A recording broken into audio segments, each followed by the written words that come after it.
Hello guys, welcome to Pakistani real reaction. तो कैसे हैं आप सब? मेरा नाम है मुदस्सिर, मैं हूं बशर। सो गाइस, क्यों भारत के नए नक्शे के लिए यूएन से लड़ रहे हैं पीएम मोदी? मतलब why India is fighting for new economic zone. मतलब न्यू इकोनॉमिक जोन के लिए क्यों मोदी जी मतलब नया नक्शा कोई शायद पास करा रहे हैं। मतलब मोदी जी कौन सा नक्शा है, क्या सीन है यार? पहले हम ये पूरी वीडियो देखेंगे तब हमें भी पता लगेगा। शायद कुछ जगह ऐड और कराई हैं या कुछ भी हो सकता है भाई।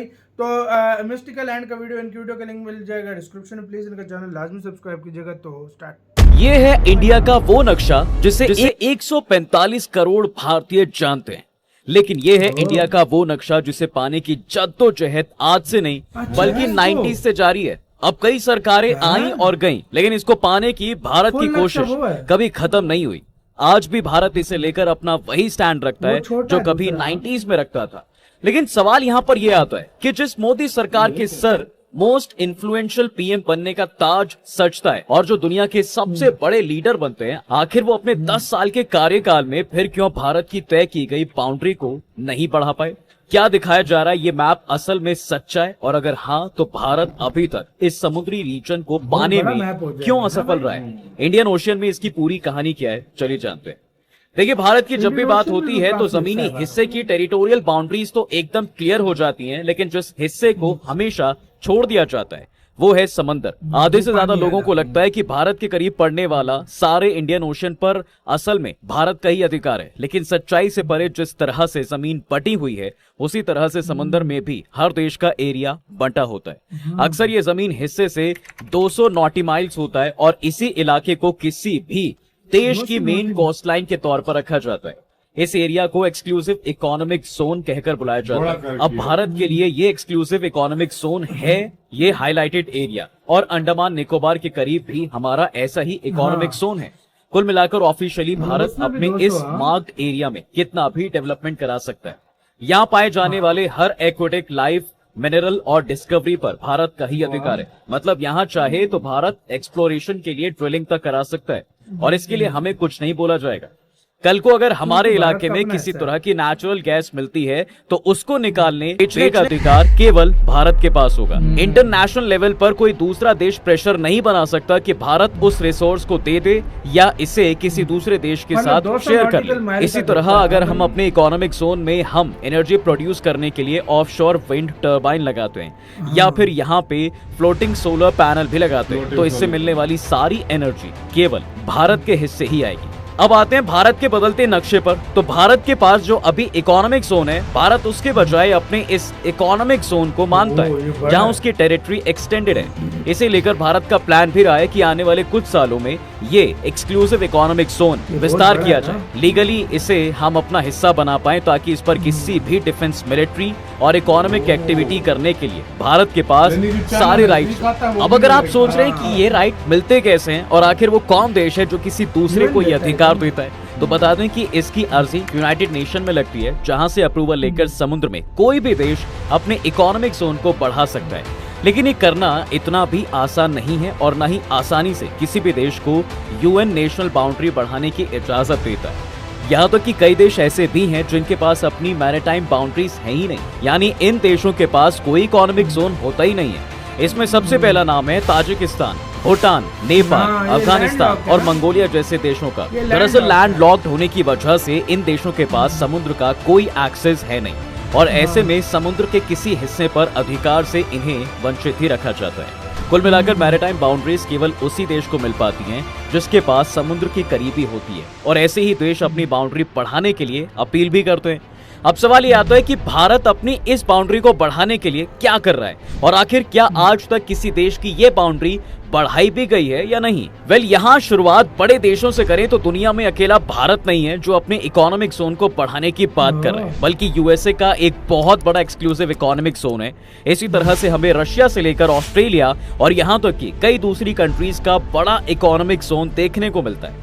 अब जाहिर है यूएसए का इकोनॉमिक जोन पहले से इतना बड़ा नहीं रहा होगा, लेकिन फिर इसे बढ़ाया गया और ये केवल एक अकेला देश नहीं है जिन्होंने इसे बढ़ाया, बल्कि अभी तक 14 देश ऐसे हैं जिन्होंने अपना एक्सक्लूसिव इकोनॉमिक जोन बढ़ाया है। इस लिस्ट में एक नाम ऑस्ट्रेलिया का भी आता है। इसके अलावा जापान, रशिया, न्यूजीलैंड और चाइना कई कंट्रीज भी हैं जिन्होंने अपना एक्सक्लूसिव इकोनॉमिक जोन यूएन में प्रॉपर रिसर्च, प्रॉपर डॉक्यूमेंटेशन के साथ सबमिट करके बढ़ाया है। खुद United Nations convention on the laws of the sea इसे बढ़ाने का राइट आपको देता है। और यही नहीं, कई साउथ एशियन कंट्रीज भी आज इसे बढ़ाने के लिए काम करती हैं। आपको बता दें कि आज दुनिया में सबसे ज्यादा इकोनॉमिक जोन फ्रांस के पास है और इसी तरह यूरोप के बाकी देश भी एक बड़ा टेरिटोरियल सी अपने पास रखते हैं। अब भारत का किस्सा भी कुछ ऐसे ही है, लेकिन यहाँ हमें कुछ एक्सेप्शंस देखने को मिलते हैं। दरअसल भारत के केस में उसका क्लोजेस्ट कंट्री श्रीलंका है, जिससे इंडिया का इकोनॉमिक जोन कहीं ना कहीं श्रीलंका के साथ ओवरलैप करता है। ऊपर से इनके बीच में जो पानी है वो इतना ज्यादा नहीं है, इसलिए इनके लिए यूएन की सी ट्रीटी में साफ लिखा गया है कि जब दो देश बहुत ज्यादा करीब होते हैं तो एक्सक्लूसिव इकोनॉमिक जोन ऐसे देशों में अलग तरीके से बढ़ते हैं। भारत और श्रीलंका की भी यही कहानी है। लेकिन अभी आते हैं मेन पार्ट पर कि आखिर भारत अपने इकोनॉमिक जोन को पाने के लिए क्या कर रहा है। वेल, इसके लिए हमारे देश ने 90s से यूएन में अर्जी लगा रखी है, लेकिन केवल ऑफिशियल डॉक्यूमेंटेशन काफी नहीं है, बल्कि हमें ये प्रूफ करने की भी जरूरत है कि इस हिस्से पर हमारा अधिकार कैसे है और क्यों ये हमें मिलना चाहिए। अब आप सोच रहे होंगे कि फिर इसे प्रूफ कैसे किया जाता है और इसका भारत को फायदा क्या मिलता है। देखिए, भारत के केस में एक्सक्लूसिव इकोनॉमिक जोन को प्रूफ करने के लिए सबूत जमीन से ही मिलते हैं। मैप पर जरा यहाँ पर ये देखिए, यहाँ आपको जो कोस्टल लाइन दिख रही है ये इंडिया का लैंड है। यहाँ से मान लो अगर एक मछुआरा आगे जाता है तो धीरे धीरे कानून बदलना शुरू हो जाता है। अगर वो मछुआरा बेस लाइन क्रॉस करके टेरिटोरियल सी पहुंच जाता है तो बिल्कुल वो इंडिया के लॉज के अंडर आता है। ये वो इलाका है जहाँ पे कोई प्लेन नहीं उड़ सकता। इंडिया को कंप्लीट राइट है, यहाँ पे हम ड्रिलिंग भी कर सकते हैं, कॉन्टिनेंटल शेल को एक्सप्लोर कर सकते हैं। फिर 12 नॉटिकल माइल्स क्रॉस करके अगर मछुआरा आगे पहुँच जाता है तो वो पहुँच जाएगा कंटीजियस जोन में। इस जोन में अब देखिए इंडिया एक्सप्लोरेशन ड्रिलिंग तो कर सकता है, मगर जो आसमान के अधिकार हैं वो भारत के पास नहीं होते हैं। तो मतलब कि यहाँ पर कोई कमर्शियल फ्लाइट या कोई और एयरप्लेन है वो यहाँ पे उड़ नहीं सकता। इंडिया ये नहीं कह सकता कि हमारे एयर स्पेस वायलेट किए जा रहे हैं। अगर कोई मछुआरा या इंडियन सिटीजन एक बार कंटेजियस जोन के पार करके आगे पहुंच जाता है तो फिर वो प्रॉपर्ली एक एक्सक्लूसिव इकोनॉमिक जोन वाले इलाके तक पहुंच जाता है। ये एरिया 200 नॉटिकल माइल तक खींचता है। कमाल की बात है कि इन तीनों जोन के अंदर चाहे टेरिटोरियल सी हो या कंटीजियस जोन हो या फिर एक एक्सक्लूसिव इकोनॉमिक जोन, इनके नीचे हमें भारत की कॉन्टिनेंटल शेल्फ मिलती है, जिसे काफी हद तक अभी एक्सप्लोर नहीं किया गया है। अब ऐसा नहीं है कि भारत की बेस लाइन को क्रॉस करते ही हमारे नीचे केवल स्विमिंग पूल है और सब कुछ बिल्कुल प्लेन है और कोई ऊबड़ खाबड़ धरती नहीं है, बल्कि इसके ऑपोजिट ओशियन में हमें बहुत सारी ऊबड़ खाबड़ धरती मिलेगी जो कि इंडियन कॉन्टिनेंट का ही हिस्सा है। हाँ, ये जरूर है कि कई मील पार करने के बाद भारत की ये कॉन्टिनेंट शेल्फ गायब हो जाती है। इसके आगे ओशियन और ज्यादा गहरा हो जाता है और एक्चुअल में यही वो हिस्सा होता है जो इंटरनेशनल सी बाउंड्री होना चाहिए। भारत आज के समय में भी यही प्रूफ करने में लगा है। कई बार भारत इंटरनेशनल लेवल पर ये भी बोल चुका है कि हमारा एक्सटेंडेड शेल्फ जो है वो केवल 200 नॉटिकल मील तक नहीं है, बल्कि ये इससे भी ज्यादा है। कुल मिलाकर अगर कल को यूनाइटेड नेशंस के सामने ये एक्चुअली अगर प्रूफ हो जाता है तो भारत का नया नक्शा ये होगा। इसमें हमारा एक्सक्लूसिव इकोनॉमिक जोन 200 नॉटिकल मील से 350 नॉटिकल मील तक पहुंच जाएगा, खासकर जिसमें हमें समुद्र को एक्सप्लोर करने के लिए एक बड़ी बाउंड्री मिलेगी। मगर इसे पाना इतना भी आसान नहीं है जितना सुनने में लगता है। देखा जाए तो ये एक बहुत बड़ी लड़ाई है जिसे एक ही दिन में नहीं लड़ा जा सकता। भारतीय सरकार, एक्सपर्ट्स और डिप्लोमेट्स चाहे इसे कितनी ही जल्दी क्यों ना पाने की कोशिश करें, लेकिन ये एक बहुत बड़ी प्रक्रिया है। इसके तहत 1999 से लेकर अभी 2024 तक भारत पहले ही कई प्रूफ दे चुका है। अब तक टोटल 6000 पेजेस ऑफ रिसर्च यहाँ हमारे एक्सपर्ट सबमिट कर चुके हैं। शायद आप ये ना जानते हो, लेकिन स्पेसिफिकली इसके लिए हमारे कई साइंटिस्ट दशकों से मेहनत कर रहे हैं। ऊपर से स्पेसिफिकली हमने कई मिलियंस ऑफ डॉलर्स भी इस बाउंड्री को पाने के लिए खर्च किए। प्रूफ के तौर पर यहाँ पर ये वीडियो, एविडेंस फुटेज से लेकर सॉइल सैंपल और कई चीजें जमा भी हो चुकी है। लेकिन यूएन की स्पेसिफिक बॉडी ये अभी भी डिसाइड कर रही है कि किस कंट्री का कितना एक्सक्लूसिव इकोनॉमिक जोन है। वो लोग तो अभी तक इवैल्यूएट ही कर रहे हैं कि इंडिया का एक्सक्लूसिव इकोनॉमिक जोन बढ़ा भी सकते हैं या फिर नहीं। अब भारत की सिचुएशन में इतना टाइम इसलिए भी लग रहा है क्योंकि हमारे पड़ोसी देशों के इकोनॉमिक जोन को देखते हुए भी ये फैसले लेने। जाहिर है अगर हम अपना समुद्री हिस्सा बढ़ाएंगे तो इसमें पड़ोसी देशों की बाउंड्रीज का भी ख्याल रखना होगा। ऊपर से जो एरिया वो लोग क्लेम करते हैं उनका इकोनॉमिक जोन भी इससे अफेक्ट नहीं होना चाहिए। इन्हीं सब के चलते ऐसे फैसलों को लेने में समय लगता है। जाहिर है अगर कभी भी जब किसी देश की कोई भी बाउंड्री बदलती है तो पड़ोसी के कान जरूर खड़े हो जाते हैं, खास तौर पर तब जब पड़ोसी देश आपके काफी करीब हो। इसमें पहला नाम है बांग्लादेश और म्यांमार का, जिनके साथ हमारा एक small portion bay of Bengal पर ओवरलैप करता है। ऐसे में जाहिर है भारत का क्लेम म्यांमार के क्लेम से अलग होता है। ऐसे ही भारत और पाकिस्तान के क्लेम भी एक दूसरे से अलग हैं। उधर सी टेरिटरीज को लेकर ओमान के भी कुछ क्लेम्स हैं जो एक दूसरे से बहुत अलग हैं। ऐसे में ये कहा जा सकता है कि थोड़े बहुत इश्यूज तो हमेशा रहेंगे और इन प्रॉब्लम्स को ही ध्यान में रखते हुए यूएन को ये फैसला सुनाना होगा ताकि बाद में दूसरे देश इसे लेकर उंगली ना उठा सकें या लॉन्गर रन में इससे कोई बड़ी समस्या ना आ जाए और बाकी देशों के साथ भी भारत के डिप्लोमेटिक रिलेशंस खराब ना हो।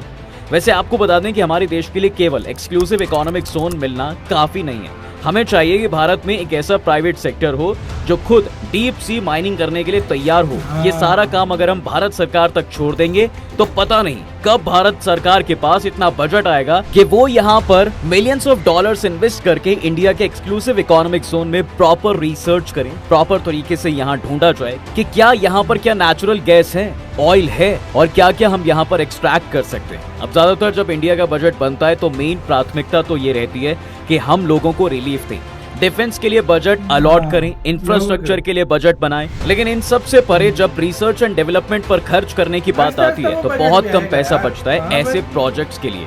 ऐसे में जाहिर है कि ऐसे प्रोजेक्ट्स तो प्राइवेटली ही किए जा सकते हैं। तो दोस्तों आपको क्या लगता है कि कितना जल्दी भारत अपने इकोनॉमिक जोन को बढ़ाने के लिए काम कर सकता है और मौजूदा सरकार डिप्लोमेटिकली क्या कर सकती है जो हमारा जोन बढ़ सकता है? हमें कमेंट बॉक्स में जरूर बताएं। यार 30 साल होने वाले हैं इसके ऊपर इंडिया काम कर रहा है। 30 साल से मुझे इस चीज का नहीं पता था कि ये भी सीन है। मतलब ये बढ़ाकर ये अपना जोन बढ़ाकर जहाँ पर फर्ज करो अभी चाइना आ जाता था और वो सारा वो उस एरिया को भी कब्जा कर चाइना में देखने आ मतलब भारत के पानी में कोई और जो मिनरल्स वगैरह हैं, गैसेस हैं, वो और दायराकार उसका बढ़ाकर भारत के हिस्से में कोई प्लेन भारत की इजाजत के मुताबिक नहीं आ सकेगा। हाँ ये सिस्टम आप सोचो कितना बड़ा भारत हो जाएगा और कितने पता नहीं मील जो है ना और बढ़ा रहा है इंडिया। 150 नॉटिकल माइल्स और बढ़ा देगा। तो गाइस एक नॉटिकल माइल कितना होता है यार, थोड़ा बताना, मुझे नहीं आइडिया थोड़ा। मतलब देखो यार, नहीं जो पता होता है हम आपसे पूछ लेते हैं। ये तो गूगल पे भी हम सर्च कर लेंगे, लेकिन यार आप बता दो तो जरा जल्दी हो जाएगा। ये आप लोगों ने बताना है, लेकिन भाई बहुत बड़ा हो जाएगा मैप यार। सही बात है, बहुत बड़ा मैप। तो आपको गाइस क्या कहना है इसके ऊपर, भारत ये कर लेगा या नहीं कर पाएगा? कमेंट में अपनी राय लाजमी दीजिएगा। अपना बहुत ज्यादा ख्याल रखिएगा। तो यार बाय।